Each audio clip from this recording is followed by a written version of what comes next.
મહેસાણા જિલ્લાની 3 વર્ષ 11 મહિનાની મિશિકા જોશીએ અસાધારણ સિદ્ધિ હાંસલ કરી છે.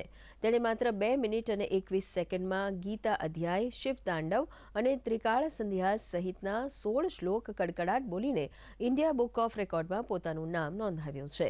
આ સિદ્ધિ વિશેષ એટલા માટે છે કેમ કે આ પહેલા આ રેકોર્ડ આંધ્રપ્રદેશના 5 વર્ષ 2 મહિનાના બાળક દ્વારા 2 મિનિટ 18 સેકન્ડમાં સ્થાપિત કરવામાં આવ્યો હતો.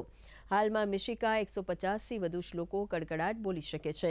મિશિકાની આ સફળતાથી પ્રેરાઈને તેના માતા જીનલબેન તથા પિતા ચિરાગ જોશીએ લિમ્કા બુક ઓફ રેકોર્ડ અને ગિનિસ બુક ઓફ વર્લ્ડ રેકોર્ડમાં નામ નોંધાવવા માટે તૈયારી કરી છે.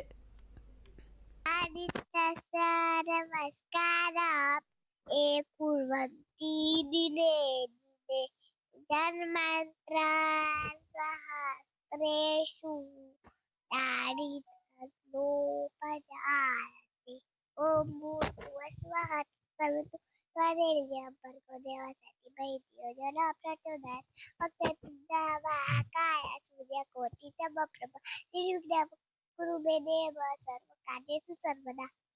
આ ઇન્ડિયા બુક ઓફ રેકોર્ડમાં એનું અચીવર બની છે એ બદલ મને બહુ જ પ્રાઉડ ફીલ થાય છે. લગભગ 7-8 મહિનાની હતી ત્યારથી જ હું એને શ્લોક ત્યારે બોલી નથી શકતી, પરંતુ એને હું શીખવાડતી હતી જેથી કરીને એની સ્પીચ સ્ટ્રોંગ બને, એનું પ્રોનાઉન્સિએશન સારું બને, ગુજરાતી ભાષામાં એ પાવરફુલ બને. એના માટે મને પહેલેથી સંસ્કૃતના શ્લોકો શીખવાડતી હતી અને 1-1.5 વર્ષની એ થઈ એટલે એ એની જાતે શ્લોકો બોલવાનું ચાલુ કરી દીધું.